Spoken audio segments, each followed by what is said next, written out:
Hey, what's going on, everybody? Think Game Podcast, live on location again. What we, I know 83? What we 83? I think so. 84, We getting up we'll there. figure it out. It'll be on the caption. I know, right? We ain't been out in a while. I know. You know what I mean? It's Christmas time. Got the Christmas, the tree up. Yeah. Thanksgiving's tomorrow. Yes, the thinking game, the content for non-celebrities. We're not celebrities. Content for people that think outside the box. We are both outside the box thinkers, actually. So people that think outside the box, we just take situations, not from a judgmental standpoint, but from a thinking process standpoint of learning. Topics and conversation about what people deal with in real life, non-celebrities, and outside the box perspectives. So today, thought process. Yeah, for sure. You know what I mean?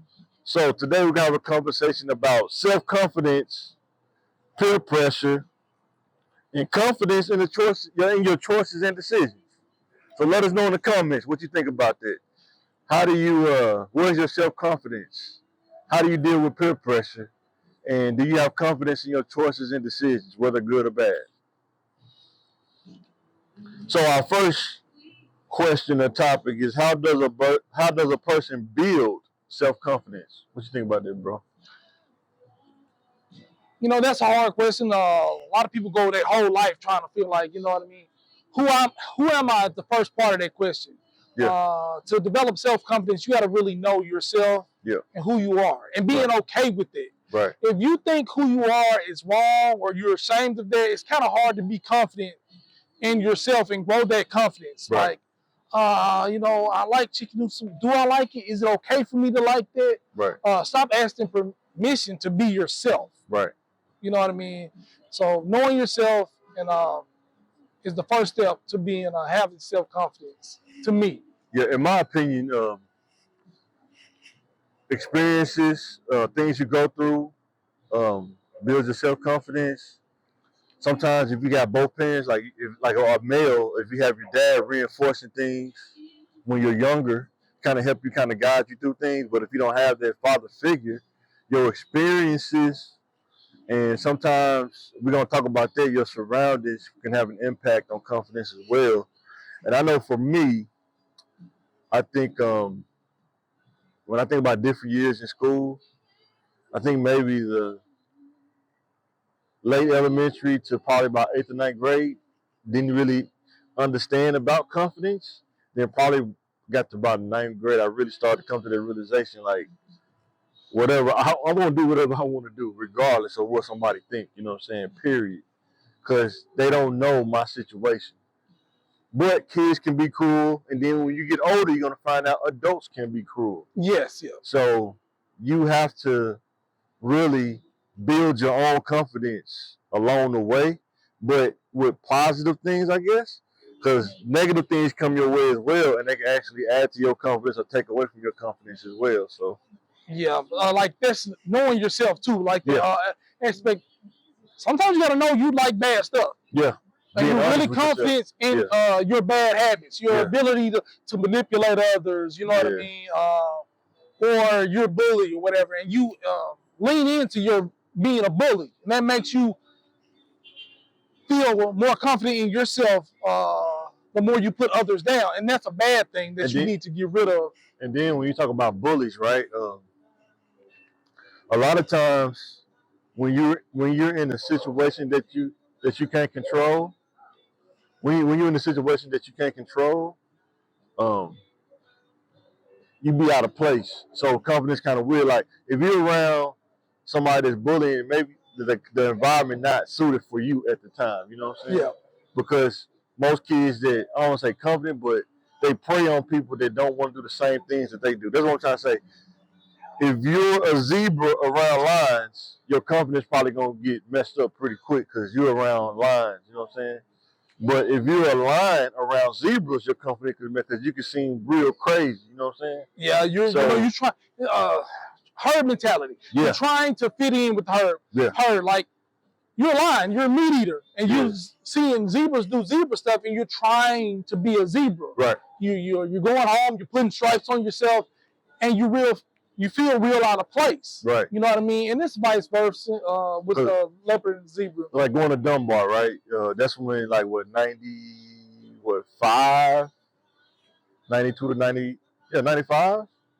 Like the gang, that was during the gang time, right? So if you go to a school like that and you're not in the gang, you're just a regular person, you're gonna deal with things that a person that's in the gang probably not gonna deal with. You know what I'm saying? Yeah. Because you're not about the action. They're gonna look at you as different, but you gotta have enough confidence in yourself that I don't care about what you think about me. I may be weak to you because I don't get down like that. You know what I'm saying? And just like a person that's get down like that, get around people that don't get down like that, they're gonna seem like over the top. Yeah. You know what I'm saying? So it's kind of like, you know, your where you at. You know what I'm saying? It's not where you're from, it's where you at. You know? Yeah, and that's the thing too. Like, it could be fear, like, you know, you don't want to like join the gang or to be in them about their life, or it could just be like the appeal, the temptation to do that because that's what everybody's doing. Right. That's what the popular or tough kids do. That's how I carry myself, and I be an alpha in my neighborhood. I gotta align myself with the strongest pack. Exactly. And that's very hard not to do. Right. These guys are eating. They're socially elevating. You know what I mean? Yeah. They get the respect. They get so you want to mimic those things. Right. And that's how human behavior works.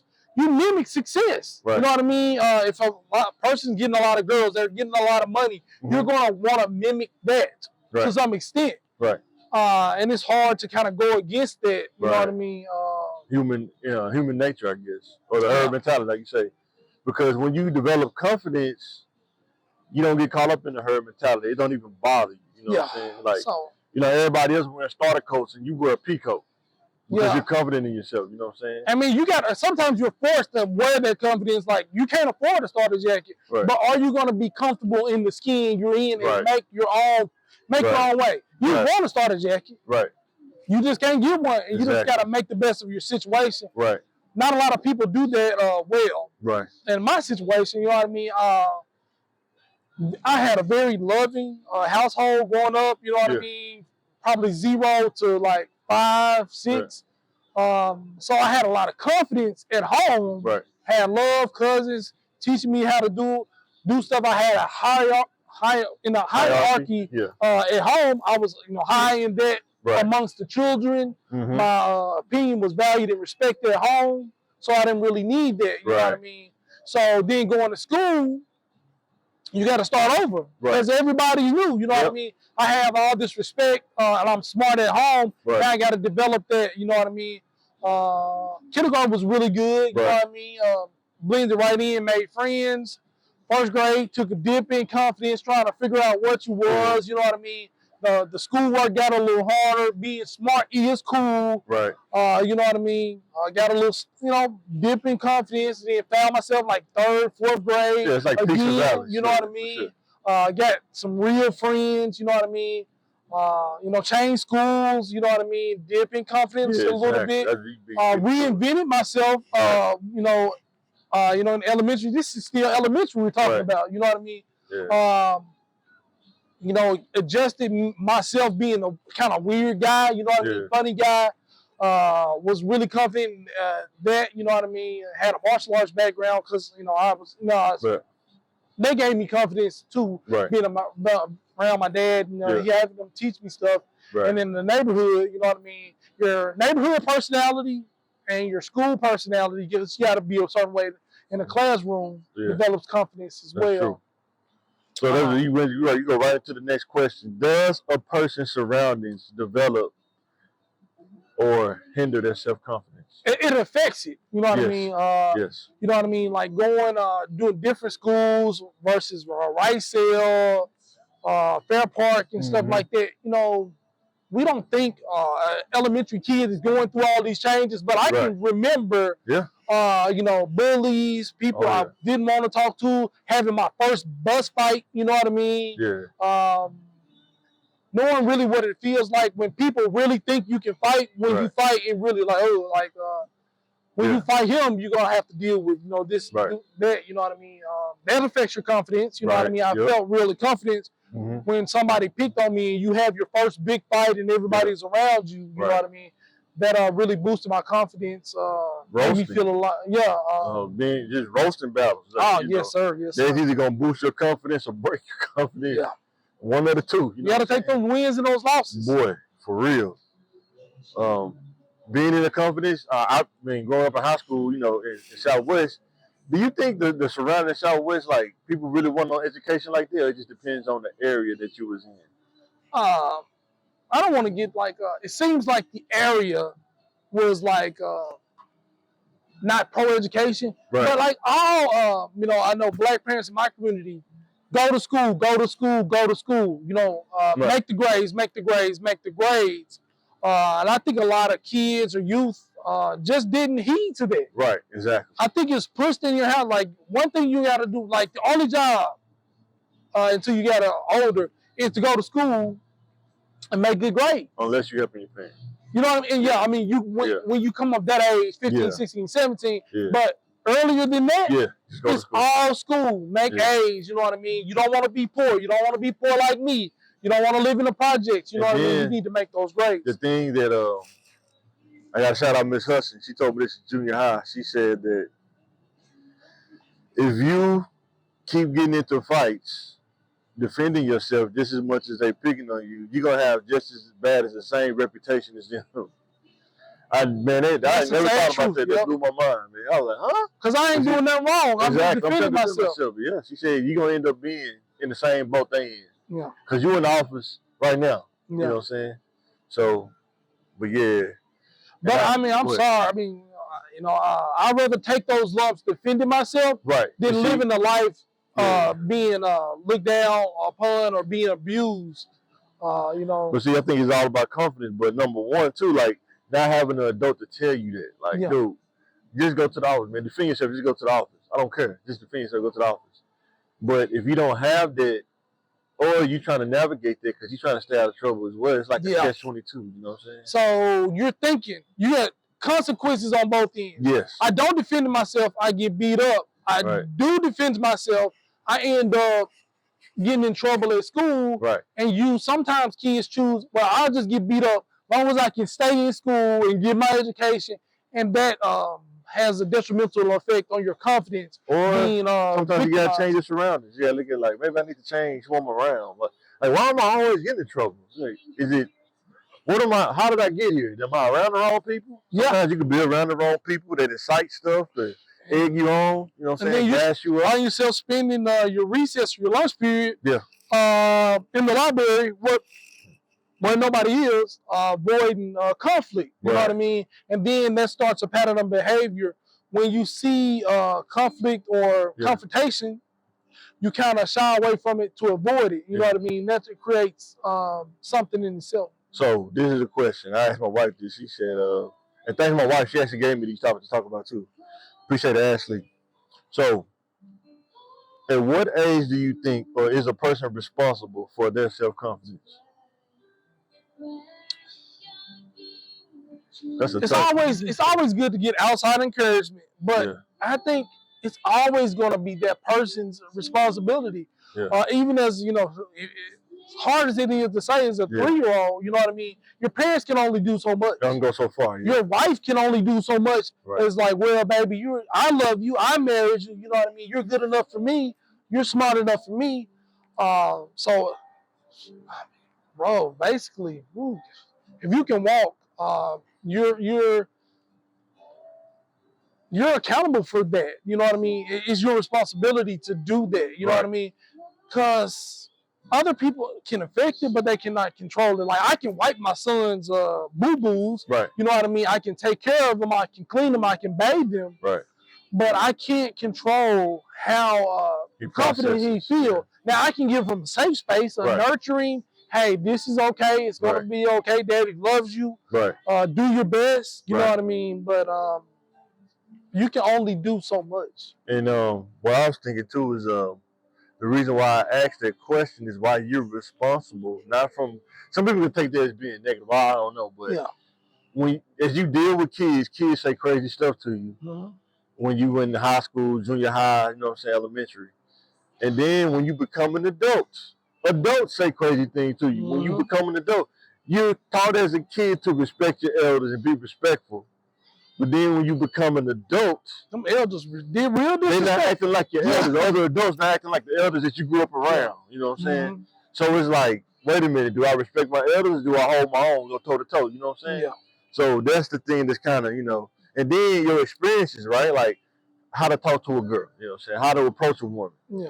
You may get rejected a few times, but you have to find that winning formula that fits you, that builds your confidence, you know what I'm saying? Being able to give your opinion and confidence. Yeah. Even if it may be outlandish or crazy, are you still confident about what you're saying? You know what I'm saying? Confident in the lies you tell. Nothing too, when you're building self-confidence and things like that. Yeah. If you are too secure, or matter of fact, if you're secure sometimes people gonna see that as arrogance, cockiness. True. Yeah. And you're just being confident and you're just direct, or you're straightforward, or you're whatever insecurities they have, they will reflect that on you, saying you're cocky, you're arrogant, and you're this and that. You know what I mean? Sometimes you just know your stuff. Right. And you stand on it. Yeah. You know what I mean? And that's going to rub people the wrong way sometimes. And then think about when you work a job, right? You have to be confident in what you're doing, because the other people, it's not their responsibility, even though they can say they appreciate you, but they don't have to say that they appreciate you. And you can't make somebody say that they appreciate you. And then another angle is some things that you do as an individual, people may not even pick up on or realize what you do. So you have to learn to appreciate yourself as well. Let's say Jay, he real good at spreadsheets and paying bills. I'm not with Jay all the time, so how would I know that he's good at that? You know what I'm saying? Yeah. I don't live with him. How would I know that he's good at that? But let's say that business fits my life. Right, let's say if you're married to somebody and you may do something well that you do it so good and it provides stability that is almost subconsciously not even thought, because you do it subconsciously, and vice versa. So your mate doesn't say thank so you used to it. For doing that, for holding me down, right? Because it's just so normal, right? You know what I mean? Exactly. You know what? I just noticed this. The bills are always paid. Right. We never late behind on payments. Right, exactly. And I leave that to him, or I leave that to her. So those normal day-to-day things, like the lights being on, religious people talk about all the time, to being thankful for the the little things. You know what I mean? But because everybody, just because you think something's negative about a person, that don't mean that another person thinks that it's negative about a person. Like dealing with another person, their positives and negatives, that's the reason why they are where they are today. You think about some of the top guys, on social media, I guess, they have positive and negatives too, and it's always blasted on social media, but that's what makes them successful at the same time, you know what I'm saying? Yeah, those good things, you know what I mean? Yeah. We don't expect to see the bad, you know what I mean? But those celebrities aren't perfect people. No, they're not, exactly. You know what I mean? And sometimes they lack confidence, you know what I mean? They have so much money, so much fame, so many followers, you know what I mean? They're dealing with stuff, you know what I mean? If you're an adult, you're a little celebrity if you got a couple $1 million, you know what I mean? And somebody tells you to cut your hair and you do that, you know what I mean? Or they telling you to do stuff for your career, sign this contract, you know what I mean? Exactly. Or we'll expose this, or we'll expose that, you know what I mean? You got to stand up, hey, I did it, expose it, you know what I mean? Because this is who I am, you know what I mean?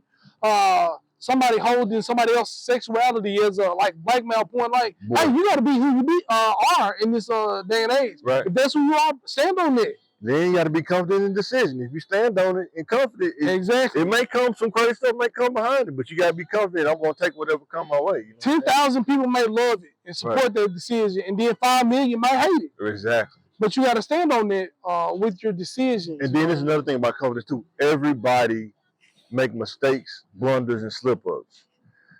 The people that's confident recover quicker and keep it moving. I think sometimes that can be the hardest thing, because you mess up and you feel like everybody know, everybody gonna say something, but you got to be able to put that behind you and keep moving forward, because time don't stop for nobody. And it doesn't discredit your skills. Exactly. Like you throw an interception, right? Yeah. You still can throw an 80-yard bomb. Right. You still got arm strength. You still got accuracy. Right. You just threw an interception. Matter of fact, you threw 2 in a row. Right. You still have those skills. Right. You got to be confident in what you do have and not the mistakes you made. Right. And the best way to get over interception is to throw a touchdown. Right. Exactly. Get back in what makes you feel comfortable. Sometimes you threw that interception or you made that bad decision because you was out of pocket. You were out of your comfort zone. And people preach about, getting out of your comfort zone. That's what's going to allow you to grow. Right. But some things you do good. If you're a good preparer and you study, stick to that formula. Study. Prep time is your friend. Right. Just because he doesn't have to study, hey, you stick with what you know. Exactly. You know what I mean? That's what got you this far. You know what I mean? You did something right when you achieved success so stick to your recipe. You cooked it. Yes. So our next question or topic is peer pressure. What is peer pressure on a regular person level? That you hear people talk about on these therapists and all this stuff. When you to for regular people to live where we live, what's peer pressure? You know what I'm saying? It's very different. Like from the peer pressure here at about at school, people doing drugs. Yeah. If somebody gonna convince you to do meth at this big age, boy, you got whole other problems you need to be worried about. Right. But peer pressure looks different now. Social media telling you what kind of car you should have, what kind of clothes you should wear, and stuff like that. You can't afford that. Exactly. You know what I mean? And you gotta stay where you at. You know what I mean? Do what you can afford. You know what I mean? And peer pressure is to me, when I came to realization, it seemed like a mind trick. And a lot of times, peer pressure is real heavy when you're around the wrong crowd, in my opinion. Anyway, it's when you're around the wrong crowd.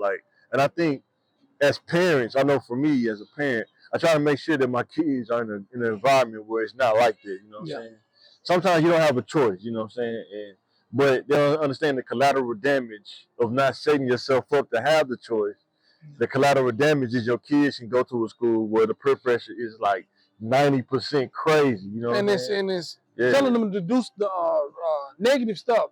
Like if everybody, if you go into the school and in the environment, everybody wants to do good on their spelling test. Right. Everybody wants to learn their ABCs. Everybody wants to learn to count. Right.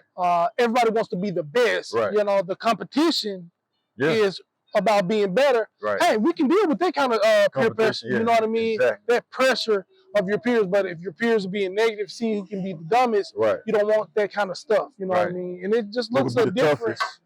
It looks different for adults and children, but it's essentially the kind of same. You know what I mean? Is peer pressure more when you were a kid or when you were adult? And when you were an adult? I guess it depends on where you at too, though. Because I guess if you're in prison as an adult, peer pressure probably is insane.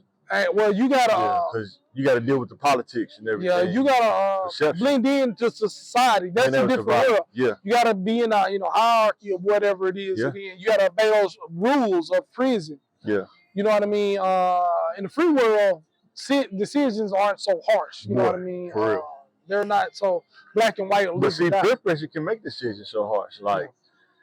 If I don't go back and shoot this dude because he shot me, the peer pressure there, what are they gonna think about me? Yeah, even though you can build that in your head, ain't nobody really caring about that, but in your head, you're thinking about that because you live in the area where that's the prevalent. Somebody hits you, you gotta hit them back. You know what I'm saying?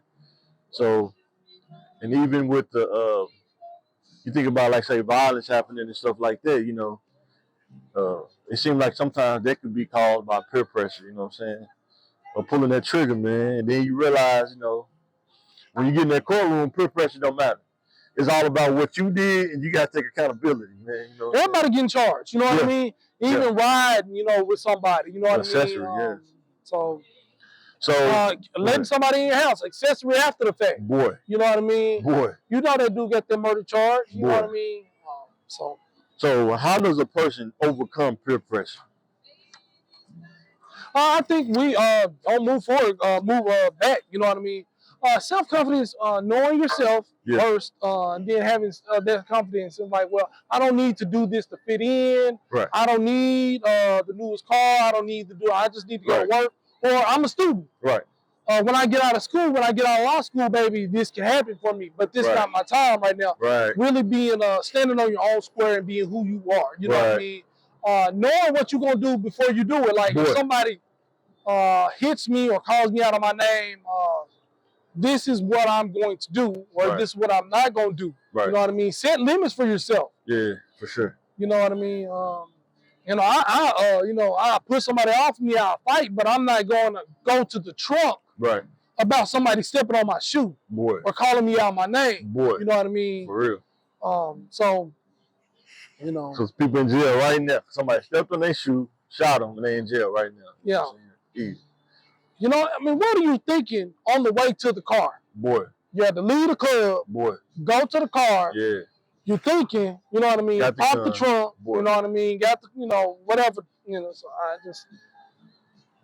So, some quick hit question, bro. How is social media affecting people's decisions and choices? People are living, like, to me, people are living like they're celebrities.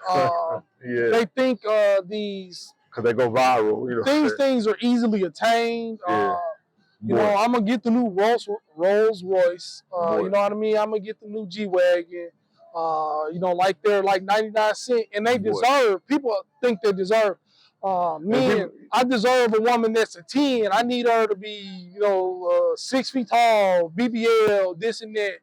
And then women, like, I deserve this and that. You do deserve a quality person. You know what I mean? Maybe not these... physically quality, you know what I mean? Like, they may not be as beautiful or whatever. Yeah. And you don't deserve like just money, you know what I mean? You gotta go to work for it, you know what I mean? Or, have some type of skill. I think it's the celebrity syndrome. Man. It's actually kind of sad because when you're talking about people on Maybachs, they don't realize like you want to get a 6-figure car that costs more than a house. Yeah. The car run low on oil. You can't just go to Walmart probably and buy Pennzoil or Walmart oil to put in your car. Yeah. You know what I'm saying? The tire get low. How much the tire costs? That's premium gas. You know what I'm saying? Yeah. I seen a dude on YouTube. He was saying he found one of the auctions. He looked at the door. The door had a dent in it. The back door. He said it costs like $8,000 to $10,000 for it. It ain't even painted. We talking about to replace the door for the car. You know what I'm saying? Like people don't think about stuff like that. The maintenance. You know what I'm saying? But I deserve that. Somebody should give me that. You know what I mean? Because I'm handsome. You know what I mean? So somebody should give me this. I'm pretty. Somebody should, do. So what do you think about that? Girls think that photoshopping themselves is the answer with the BBLs and the stuff like that, but they don't realize probably for one success, there may be 5 unsuccessful attempts at doing that. So I think that goes back to what do we do? Peer pressure. Yeah. Because it could be a peer pressure thing. And what do we do to gain confidence or gain self-confidence? Right. It begins with self. Right. So if you can surgically improve yourself and your body and it makes you mentally more confident, I say more power to it. But people are feeling the pressure to have unrealistic body goals. Yeah. That they can't attain through exercise. But is that being like real? If a person do that, though, are you deceiving people? Or, I mean, that's yours. I mean, no, I'm just saying from a realistic standpoint. It was one thing where it was like they'll get these girls and they have kids with them, and the baby look different than what the person they had the baby by. Because they got a whole different nose. Yeah, that's what I'm saying. Yeah, you know what I'm saying. Well, genetically, that's, you know what I mean. I've heard of people getting nose jobs at 12 and stuff like that. Face is still developed. Because I want my nose to look like my mom's. You know what I mean? But that's that's a rich people problem. But a lot of people are spending life savings on exactly. A lot of people are saving their money. You still have to maintain. You get the waist, what you call it, the thing where they suck the fat out. Yeah, you still got to maintain it. You can't still eat McDonald's and so you get liposuction. You still got to have a healthy lifestyle after that. Maybe I think a healthier lifestyle, but I say this: what's the cost of confidence? If they can give them that confidence and they can make them feel better mentally, look better physically, I mean, what do you pay? Well, I guess it's the risk, though, right? People risk a lot more than that to feel good or be in a financial situation. You think about like Lil' Kim, right? How many did she have to do, and this probably still not what she wants. Yeah. That's the chance you take. Like, you open that Pandora's box, now you can't close it. Some people can get one surgery. Some people get one surgery and be like, I'm good. Some people get a surgery. Wait a minute, I don't like it. Can you adjust it? Oh, wait a minute. Can you do this now? Oh, wait a minute. Now you're a whole nother person. You know. Yeah, I mean those are. But I'm not going to be that horror story. You're going to be that story that turns out like good. Playing roulette. You don't know. But I mean, it's like anything. You say risk is worth the reward. You know what I mean? You got to you got to determine like, well, going to college is a risk. You could be in debt. Right. You know what I mean? And you cannot. You can be replaced by a computer. All things come. Your degree field. Your degree field could be disappearing or that's true. Supply and demand always goes up. Yeah. And now you're in debt and you can't get a job. You know what I mean? You make $10 an hour and with the $90,000 in student debt. Right. You got a degree, but it doesn't work. So everything has a risk in it. You know what I mean? Right. But if you can go somewhere and it can make you feel better. Having a degree in debt don't affect your body. I don't know, for health reasons. That's what I'm saying. I don't ever want to like risk the health part. I mean, if they suck 30 pounds of fat off you, you know, you're going to be healthier. But I'm saying that's if everything goes right. Yeah. Just think about like plastic surgery. That don't always go right for people. You know, but that's it's a 50-50 chance every time you do it. It's a 50-50 most people with a nose job, they look better. You know what I mean? They say most. Yeah. What about that 20%? I mean, 80 is most. I mean, you know, it's like, hey, do you want to take a 20% chance you get botched? Yeah. But you know, we're just throwing around the numbers. Yeah. But that sometimes due to the pressures of social media, you want that body type. Boy. Yeah. And then if you can pay for that, I think if you put a price tag on self-confidence and if you can put somebody on a 10 on self-confidence, I mean, I think that's priceless. What do you think about like people just showing their body off? Do you think is that cool, or you think it's kind of weird? Their new body that they just bought, or just period. Just it's being like, kind of. It's like they trying. It's only like they take a picture, but they have to face their backside has to face the camera while they taking the picture. Well, I mean, you know what people want, or what's kind of popular. That's a social media thing. Yeah. If you show your butt, you get more likes, or you get more views and things like that. I heard a guy on the podcast. He said last night that there are people now. I think it's on like Instagram or something. Yeah.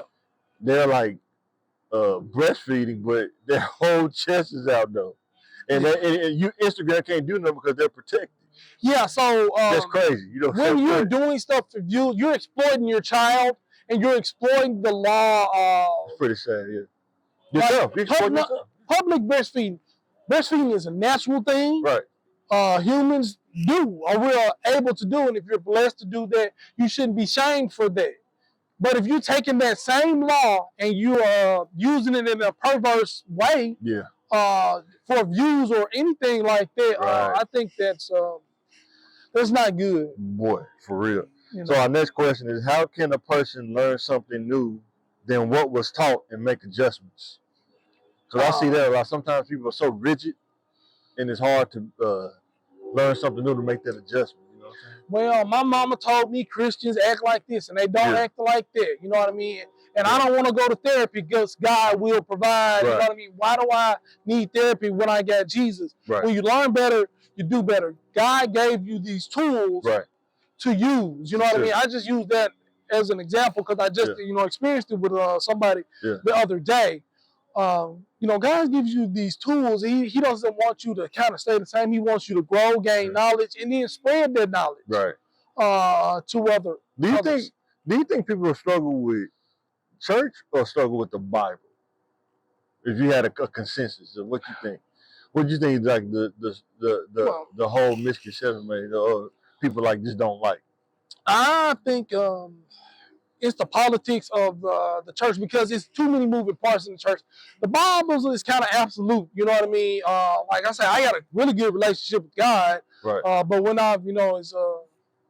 when I go to church, I did have to deal with these people, and then I feel like attacked and the politics of this, and they didn't let me sing this Sunday, or I don't think the pastor likes me.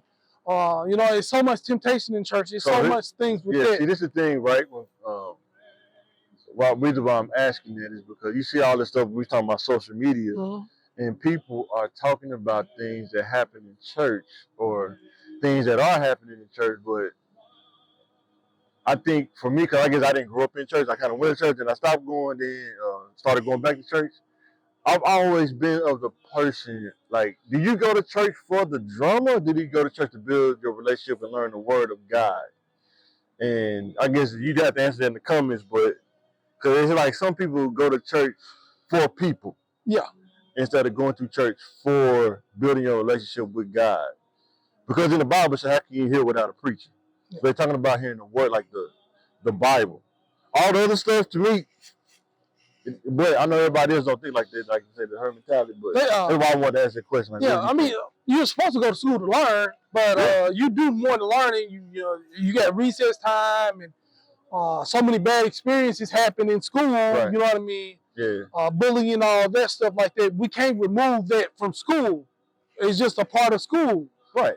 We can't watch, you know what I mean? And it's the same thing in church. And you talk about your experience. When you started going to church later in life, you were whole.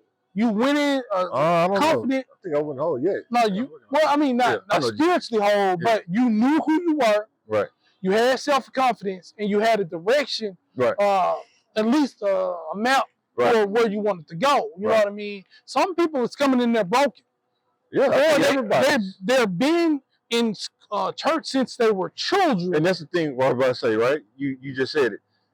You have to realize that everybody in church has a problem, whether they tell you or not. Yeah. It's just like in real life, you meet everybody in church has a problem. Everybody you meet at your job. So if you go to church and let your guard down, hey, you just let snakes in your, Yeah, and maybe the person, and people that have problems do things. You go to a whole other church, it's going to be the same thing. Mm-hmm. As long as there are people there, it's going to be problems. So that's one, like, that answers your question. You said, do people have problems with church, or do they have problems with God or the Bible? Yeah. Right? And you just said, hey, no matter what church I go to, I have problems, so I'm not going. Right. No matter what. Maybe I'm the problem, but I'm going to go to God with my problems, and I'm not going to church. What about somebody say something that, what the Bible says, and they get mad at what the Bible says? I think it's a lot less. It's a Bible. I think it's a lot less of that. I think more people have problems with the church than the Bible. If you have a problem with the Bible, you change religions. Yeah. I mean that's just the thing. It is, and it's a lot of universal stuff. In whichever religious tone you claim to subscribe to. Yeah. So it's going to be rules and regulations. You know what I mean? So if you start having problems with the Bibles, you have problems with God or your God or whichever God you serve. Because some people, I can see this on just on a general level. Some people believe the Bible up to a point, and then it's like, wait a minute, I gotta do that. What you mean? You know what I'm saying? Well, I think I'm sorry. Disagree or not agree. I don't want everybody. Yeah. You gotta have critical thinking skills. Exactly. Whichever you read, even the Bible, when you read, you gotta understand it for yourself. Yes. And you gotta make that decision on whether you're gonna adhere to it or not to your own understanding. Right. You know what I mean? I understand it like this. You can't eat crab legs or whatever. Yeah. It's like, well, I don't understand it like that. That's not what I see. Right. So, you know what I mean? You got to go with what you see, because I'm not going to get you in heaven. No, exactly. The church is not going to get you in heaven. You know what I mean? Or whatever place you want to go to when you die. Boy. So our next question is, how can a person filter through what they see on social media and determine what is real and what is fake? Because I think some people think more stuff is real than they... Man, there's some dudes out there that's wizards with editing videos. Well, I'm making $10,000 a day. You know what I mean? Look at my house. You know what I mean? This and that. That's a straight lease. This can be you. Boy. If you send me $300 a month, you can be living like me. But people don't realize is there a get rich quick thing scheme to you? Is there such thing as that? Realistically? Yeah. According to social media, it is. Yeah, but in real life, yeah. I mean, these people doing something and they rich, or they rich, or they got there some way, yeah. Or I mean, what's the chances of the average person though? Like, if you're not plugged in or know the right people to put you in that kind of place, they're telling you we got the people you should know. Just come with us. The person you see on social media, you don't even know where they're located at. They just make a video telling you that, though. You don't even know what they're at. New York, LA. We talking about the person in Southwest, or the person in North Little Rock. Where we at? Well, you subscribe to what I'm trying to say to you, and you will be like me. What? Boy. 2 months. Then you think about with pictures now. Like, do you even know what's a real picture or what's filtered now? Yeah. I mean, dude. They don't even have pores on their skin. Like, man, you got pores on your skin? Good God. You gonna filter out like that? I mean, your skin look like silk. I mean, you don't even got no pores. You know what I'm saying? Even the person with bald hair, you don't got no hair follicles or nothing. It's just perfectly bald. It's crazy, man. Or they make their hips look like so small. Ain't nobody. Come on, man. Ain't nobody hips go this small, man. Your waist this small. Yeah. Hips. Well, man, that's crazy, man. That's unhealthy, man. Swallow a meatball. You know how you look. Boy, like. You know what I'm saying?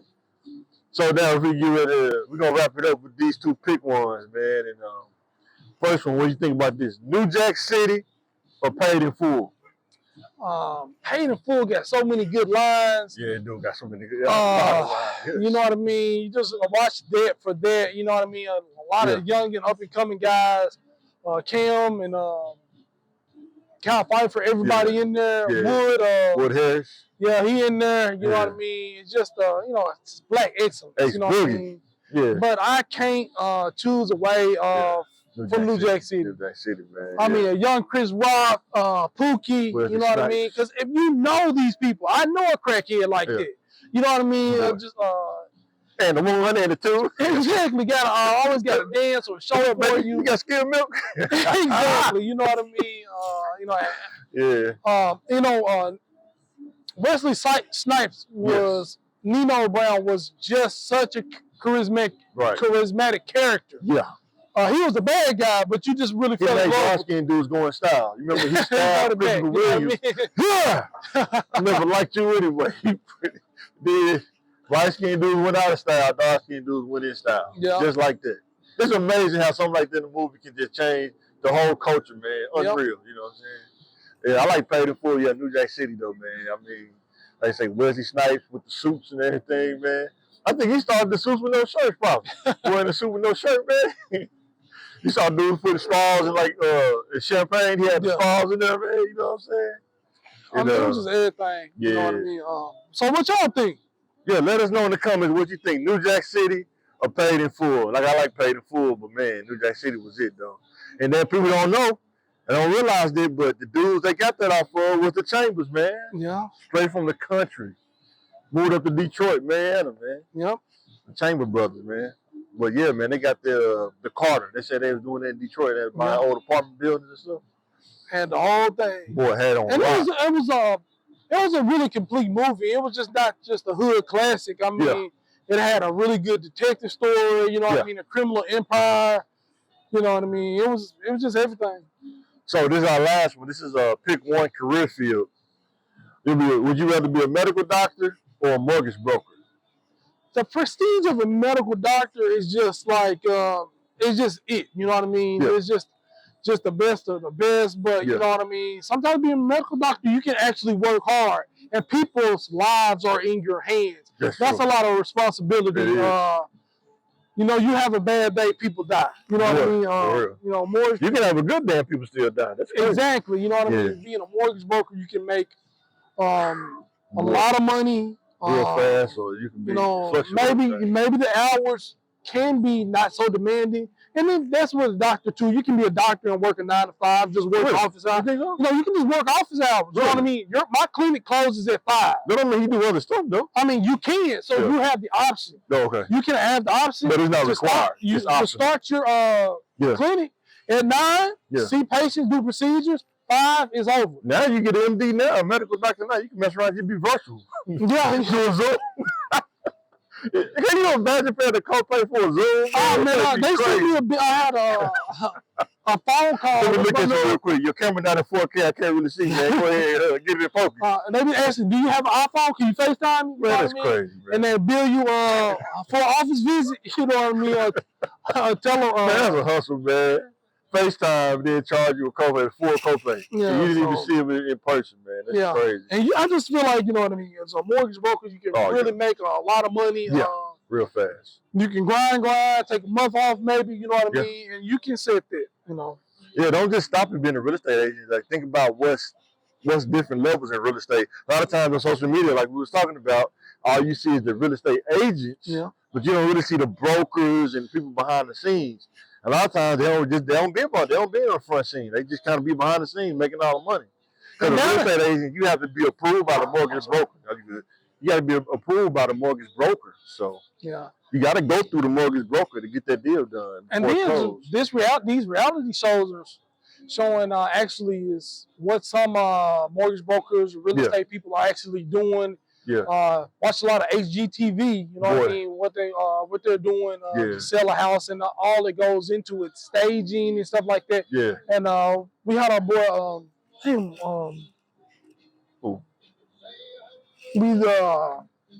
Sharif.